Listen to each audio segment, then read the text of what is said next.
What's up, guys? It's me, Zomix, back with another video, and yeah, this is what if Deku was a Shadow Monarch. This is gonna be one of my new videos, and so yeah, let's get into it. Also, we are almost 150 subscribers. We literally hit 100 subscribers a week ago, and now we're at 140. Like, seriously. If this keeps up, we'll be at 1,000 in no time.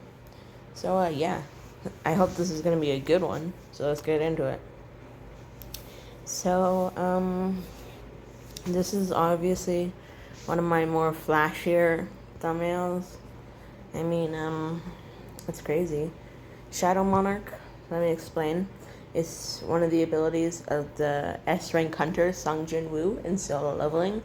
He isn't going to have solo leveling. He's just going to have the quirk Shadow Monarch. Or Shadow Mancer, whatever you want to call it. In the translation I was reading of solo leveling, it says Shadow Monarch. So I'm going to call it Shadow Monarch.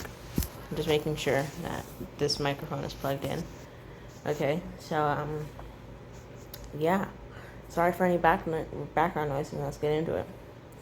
So Deku's going to be born, and, he is gonna have this quirk from birth. There isn't gonna be any, like, special things. Give me a second, hold on. Okay, so I hope that that's much better. I won't be cutting in and out with my microphone because, yeah. So, the keywords that Deku has to use in order to extract a shadow. So Shadow Monarch is basically just the upgraded version of Necromancer.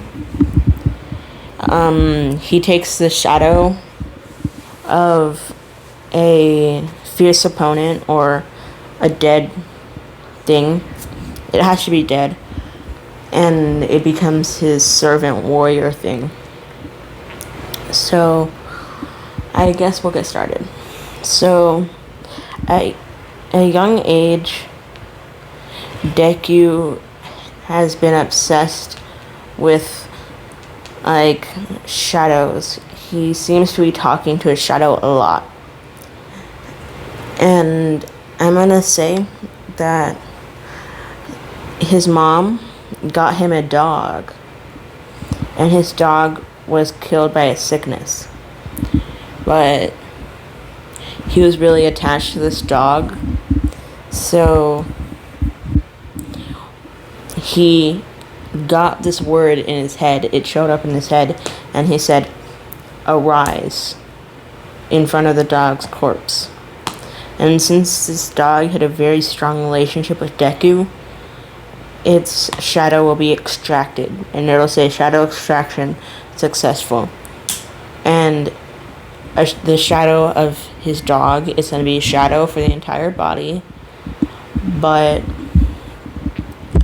like, there are some blue aspects in it. Like, its eyes are blue, like, its belly is blue, and maybe the inside of his ears are blue. But basically, just in order for it to not just be like this big shadowy figure, we have to have blue in order for it to look and have details. So Deku is gonna have some abilities that involve Shadow Monarch from Sung Jin Woo. So in the future, and then I'm also gonna give him some abilities as well. So if he extracts a shadow of something with a quirk, the quirk is automatically added to the shadow, so his shadows will have quirks.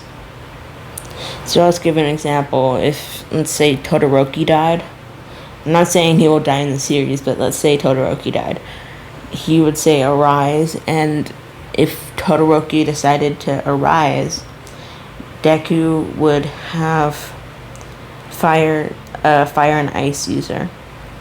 So yeah. So at a young age, Deku he decided to train his body to an extreme extent, almost like superhuman training. He would do 100 push-ups, 100 sit-ups, 100 pull-ups, and a 10K run ever since he was like 6 or 8, one of those two. But he would do this, and he would get muscle mass, but he'd be lean. He wouldn't be big and bulky like All Might. And he would do this for basically the rest of his life, every day. And as he went along doing it, it got easier and easier for him to do it. So, yeah. And then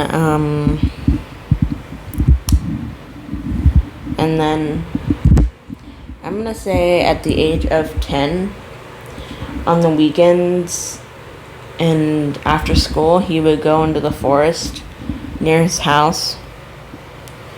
Oh, I also forgot. Since Deku has a quirk, and it's a pretty cool quirk, Bakugo doesn't really pick on him. He picks on him because of his superiority complex and because he thinks he's better than everybody. But he doesn't pick on him because he's quirkless or anything like that. Bakugo finds it actually pretty cool that he's able to raise the dead. So, yeah. So, every day, basically, Deku goes into the forest, trains, and then he tries his best to hunt shadows. Or hunt animals. He tries his best to find quirked animals, but if he can't, he would just take normal animals. So, Deku has a lot of bunnies and a lot of rats as his shadows. And I'm going to give him an infinite number of shadows that he has. And, so Deku is also able to see through the eyes of his shadows when he wants. It isn't like a permanent thing, but when he wants to see through the eyes of his shadows, he can. And he can also do this thing called shadow exchange. And there's essentially 4 levels. There's level 1, which it has a 3-hour cooldown in between each shadow exchange. There's level 2, where it's a 2-hour cooldown.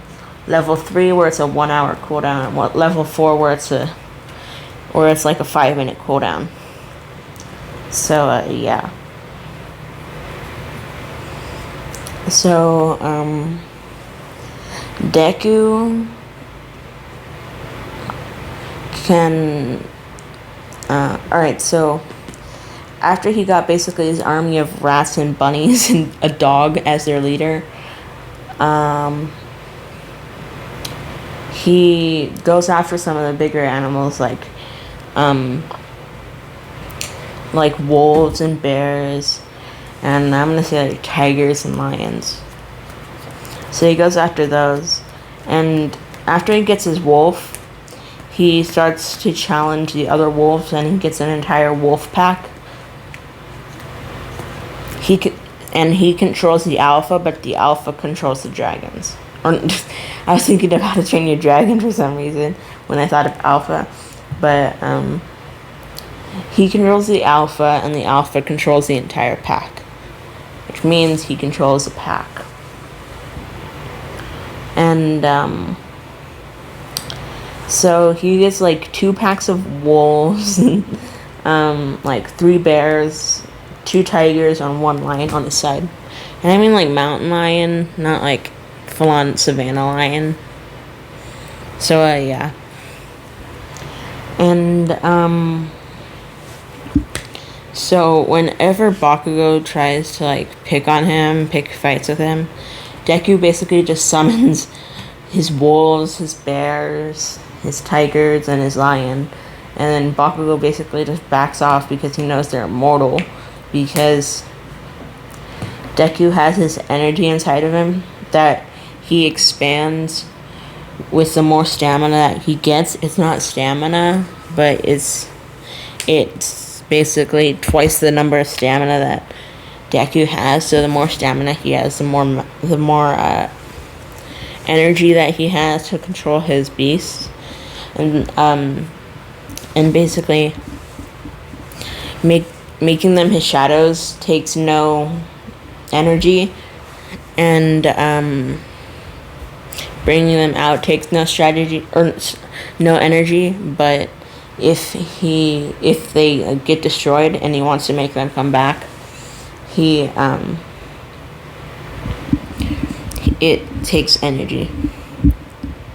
Also, teleporting takes energy, and seeing out of the eyes of the other one takes a little bit of energy. So, Deku, wanting to be a hero, he decides that he needs to get smaller animals like rats and mice. This much smaller animals, so that he can do spy missions and stuff like that. So he basically just goes on a killing spree, killing mice and rats, and he just saves them in his shadow, for like maybe recon missions where he has to gather information, and nobody's gonna really suspect a mouse. Like, yeah, if they're glowing, maybe they'll just think it's quirked.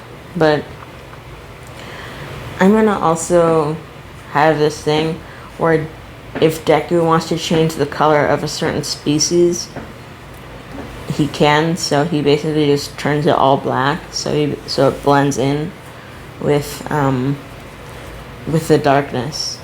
So yeah.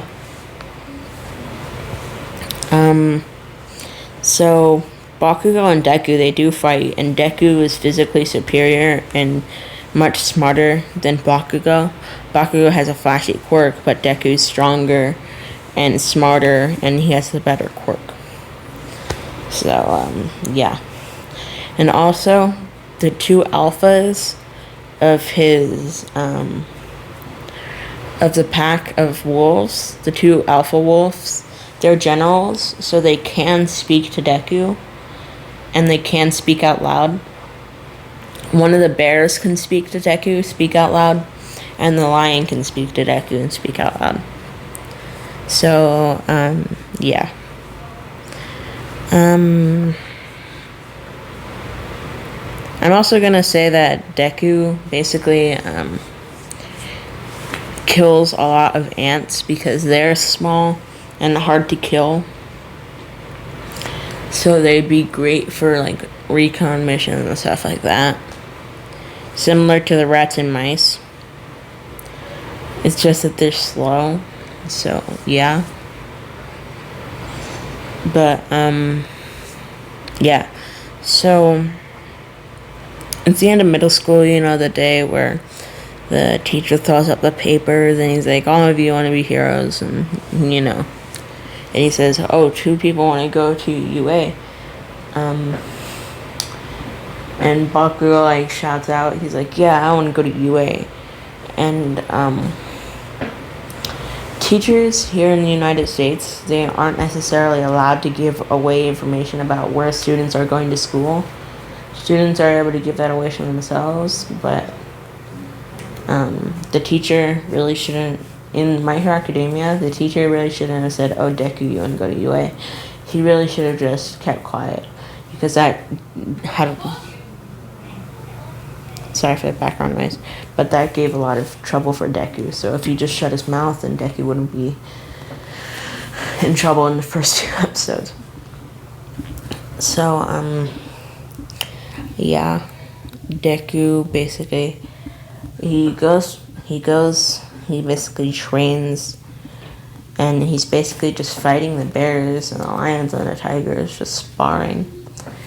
He then decides that it'd be very smart if he went to a cemetery.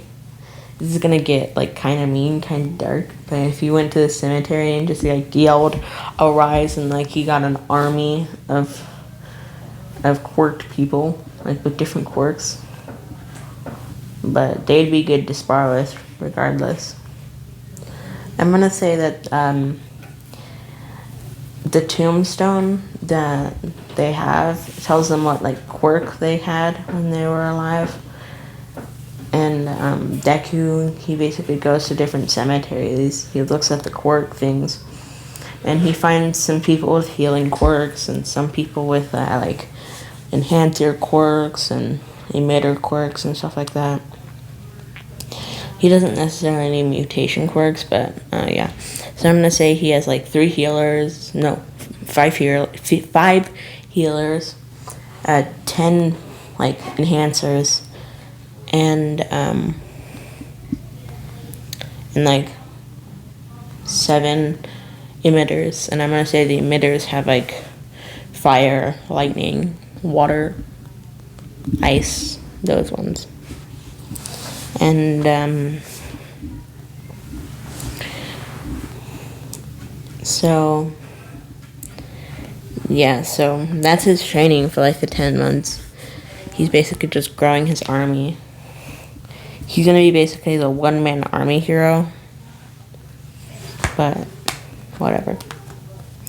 So it's the entrance exam, and Deku, be right back. So yeah, Deku is extremely smart. I've already voiced this in the video already, but I'm gonna say he gets like 90% on the test, because he's smart, but he's not too smart. He has great battle strategy, I'm gonna say that. And then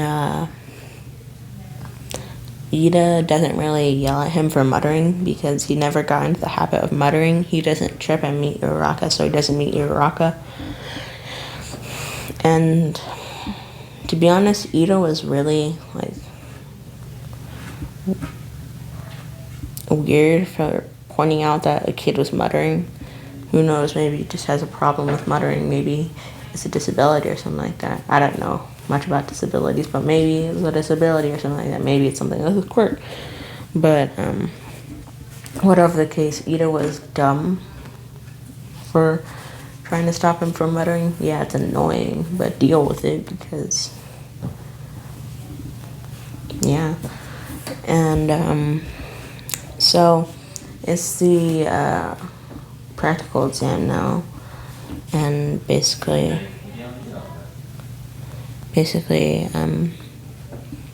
the bell starts, and he's off. Like, he's gone. He's fast. He's like riding the bear or something like that, and bears are fast. And it's not like a small bear, because when he resurrects somebody, they get bigger. So yeah. And so he basically just sends out every offensive type animal. He sends out the wolves. He sends out the bears, the tigers, the lion. He sends out all of his shadow army people. He sends out the brawlers. He keeps the healers near him in case he gets hurt, but he's not going to get hurt.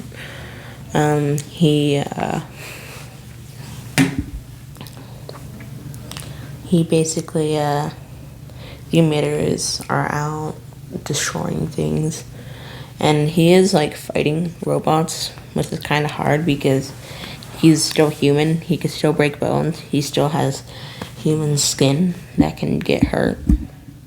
So yeah, but yeah, he's fighting. He gets a really high score. He gets over 200 points, because why wouldn't you when you literally have an army on your side? So yeah.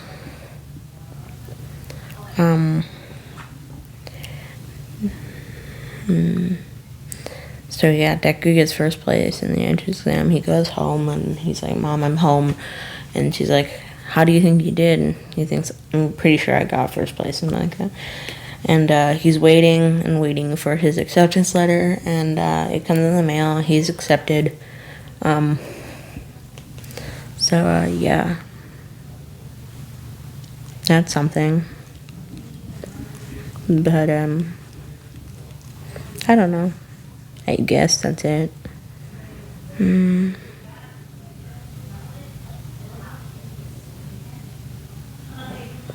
But, yeah, so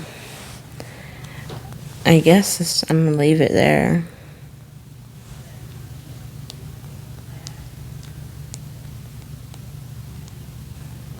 Yeah, we done. I'm gonna leave the video off there. It's gonna be posting soon. So yeah, hope you guys enjoyed. I'll see you guys in the next video, which will probably be a new what if, something like that. Maybe I'll do part like 4/2 of God Deku, but whatever. See you later.